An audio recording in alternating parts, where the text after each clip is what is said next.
Gimana update persidangan kemarin terhadap Iya, kalau persidangan masih tahap awal ya, masih pemeriksaan legalitas dan sebagainya. Tentunya kami menghormati hak individu setiap warga negara untuk mengajukan hak hukumnya melalui gugatan perdata. Namun kami juga perlu sampaikan bahwa pandangan kami gugatan mereka itu tidak berdasar dan nanti akan kami sampaikan dan kami buktikan di pengadilan tentunya. Untuk sekarang mungkin kami tidak bisa terlalu detail karena kami hormati proses yang berjalan, tapi kembali ya tetap kami hormati lah dari pihak mereka mengajukan klaim-klaim seperti itu, kami hormati. Kasus ini berpengaruh dengan kondisi fisik dari diri sendiri nggak sih? Kan di kesehatan. Ya tentunya ya mungkin iya ya Mas ya, kalau perlu bisa saya sampaikan ya mungkin pasti iya, cuman ya makanya kami semua dari tim dan semua teman-teman dan keluarga tentunya pasti mendoakan selalu lah dan menjaga kondisi dari klien kami Vidi juga seperti apa. Mas Yakob sendiri alasannya apa sih akhirnya ikut mendampingi dari untuk kasus Vidi sendiri? Ya karena kami melihat, kami semua kuasa hukum sudah mempelajari juga gugatannya dan kami lihat memang gugatannya menurut pandangan kami tidak berdasar. Ya mungkin detailnya nanti akan kami sampaikan lebih lanjut. Tapi ya tentunya kami sebagai kuasa hukum harus objektif juga kan, walaupun kami mungkin sudah mengenal Vidi cukup lama dan memang dekat, tapi secara hukum memang kami sampaikan klaim yang dari mereka itu tidak berdasar. Ini dari pihak sana mengatakan Vidi secara tidak langsung mengakui perbuatannya itu bersalah dengan salah satu Vidi menghapus playlist di Spotify. Nah, ini yang perlu diluruskan ya. Jadi Vidi bukan menghapus, Vidi menghormati karena proses ini sedang berjalan. Daripada ada klaim-klaim lebih lanjut yang tidak sesuai, lebih baik dari pihak Vidi untuk meng-off-kan dulu lah, mencabut dulu. Jadi Vidi menghormati dan kami juga sama, kami menghormati pihak yang proses yang sedang berjalan. Itu sebenarnya alasannya. Tapi Vidi menyangka nggak bahwa gugatannya itu sebesar 24,5 miliar bahkan rumahnya akan disita? Nah itu adalah salah satu bagian yang menurut kami juga tidak berdasar, salah satu bagian. Tapi ya kembali lagi, selama ini hubungannya baik, ya dari Vidi cukup kaget lah dengan adanya gugatan ini. Tapi ya kembali lagi ya, namanya juga hak warga negara ya, kami akan layani lah.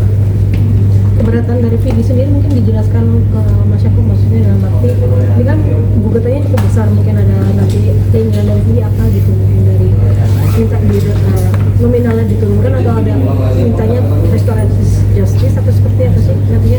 Bukan, kami melihatnya nggak ke situ Mbak. Yang kami lihat adalah gugatan ini sebenarnya berlandasan hukum atau tidak. Ada nggak dasar hukumnya untuk pihak penggugat mengajukan ini? Dan setelah kami pelajari, memang tidak berdasar. Dan dari videonya pun juga yang bukan bahasa legal, mungkin kalau bahasa legal mungkin video akan saya serahkan kepada kami gitu kan. Tapi yang lebih teknisnya, yang non legalnya, dia juga menyampaikan ya cukup kaget. Selama ini hubungan baik, selama ini dekat, tapi tiba-tiba ada hal seperti ini. Ya itu yang mungkin nanti pada saat waktu yang lebih baik bisa rekan-rekan semua tanya ke Vidi langsung. Mungkin Vidi ketika udah agak fit sedikit bisa memberikan inilah pencerahan lebih lanjut ceritanya lah versinya.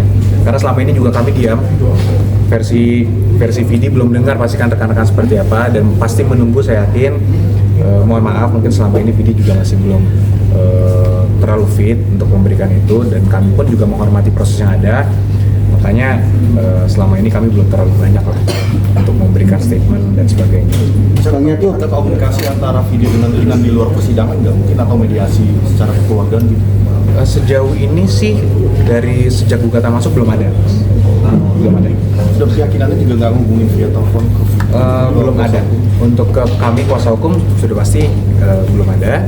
Untuk ke Vidi terakhir infonya untuk saya sih belum ada juga. Tapi kalau terbarunya saya belum tahu lagi ya. Tapi per kemarin mungkin belum ada juga. Bang yang lebih kuat nggak sih menyelesaikan secara kekeluargaan kan Ya hubungannya kan didasari kekeluargaan ya hubungannya, dan Vidi pun dan saya pun sebagai kuasa hukum, kami semua advokat di sini memiliki kewajiban ketika ada perkara harus mendamaikan klien kami. Itu kan kewajiban kode etik yang kami memang sudah pegang dan kami disumpah untuk melakukan itu. Jadi ya tentunya pasti kalau masalah perdamaian itu adalah kewajiban seluruh advokat. Tapi setiap kasus kan berbeda, case by case, faktanya seperti apa, kuat atau tidak dasarnya, pihak penggugat juga mohonkannya apa, itu harus dinilai nanti apakah ini berlanjut nanti. Tapi kami harus tetap menganggap ini akan berlanjut sehingga kami tetap mempersiapkan jawaban kami dan pembuktian kami nanti di persidangan seperti apa. Tapi dan pihak Lena juga menyiapkan laporan baru lagi terkait dengan mekanikal seperti apa nih? Oh, kami belum lihat ya, kami belum dengar juga. Ya mungkin kembali lagi, kalau memang ada lagi, ya kami pelajari dulu nanti seperti apa. Tapi berarti pihak ini sampai 15 orang pengacara mengganggu Ya itu kebetulan tim kami sih semua. agenda selanjutnya. Iya, mungkin sidangnya kapan lagi dan agendanya apa sih? Sidang Selasa ya? Sidang selanjutnya Selasa tanggal 17 ya? Tanggal 17, Selasa lusa berarti lusa. Tanggal 17 Juni. Itu agendanya Untuk Kak Vidi-nya datang nggak? Masih melengkapi legalitas. Untuk Vidi kelihatannya tidak hadir karena kan sudah diberikan kuasa pada kami, jadi kami akan hadir. Artinya tidak pernah akan hadir di persidangan. Belum tahu ya, belum tahu nextnya seperti apa. Untuk sekarang sih karena ini masih memang legalitas dan lain-lain, dan ini kasus perdata kan memang bisa dikuasakan kuasa hukum kan. Dari pihak mereka kan juga kuasa hukumnya, sepengetahuan saya yang hadir ya. Jadi ya mungkin sejauh ini masih akan kami lah hadir. Berarti bukan menghindar untuk pengadilan Oh tidak, sama sekali tidak menghindar. Karena memang balik lagi mas dari pihak ini cukup kaget dengan adanya ini. Semua teman-temannya pun kaget, keluarganya pun kaget. Ya tapi mungkin nanti dari pihak Vidi lah yang bisa menjelaskan ceritanya kan lebih lanjut. Dia yang pasti menjalani ini belasan tahun dengan baik, tiba-tiba ada hal ini. Itulah yang kita lihat. Kalau sebelumnya sempat dikasih juga Vidi melalui ayahnya memberikan uang 50 juta itu untuk Kinan sendiri apa sih sebenarnya? Nah itu mungkin salah satu cerita yang nanti Vidi lah lebih baik sampaikan ya ceritanya. Kebetulan kami kan baru ditunjuk juga jadi kuasa hukum, jadi kami juga tidak mau tahu itu cerita-cerita yang sebelumnya. Tapi ya dapat kalau yang dari saya dengar sih ya mungkin lebih baik dari pihak Vidi harus tetap memberikan ininya lah versinya agar semua berimbang kan. Sekarang kan hanya dengar dari pihak penggugat. Bang Yakub, dengan mencuatnya kasus ini mempengaruhi jobnya Vidi ke yang ke depan atau bagaimana? Atau ada mungkin dengan kondisi dia yang drop sekarang ada yang beberapa job yang tertunda atau di cancel? Ya mungkin secara tidak langsung ya. Mungkin kalau secara langsung tidak, cuma secara tidak langsung pasti kan ya bagaimanapun nggak usah Vidi lah mas. Kita semua kan kalau ada masalah hukum walaupun tidak salah bagaimanapun kalau ada gugatan pasti kan terganggu ya. Ya jadi itulah yang kami harap juga mudah-mudahan dapat selesai segera gitu. Mas Yakub, tadi kan Mas Yakub bilang ada beberapa unsur yang tidak terpenuhi. Mungkin salah satunya unsur apa sih yang akhirnya menurut Mas Yakub dan tim ini kasus ini tidak unsurnya tidak tepat? Nah kalau secara keseluruhan memang kami lihat tidak berdasar.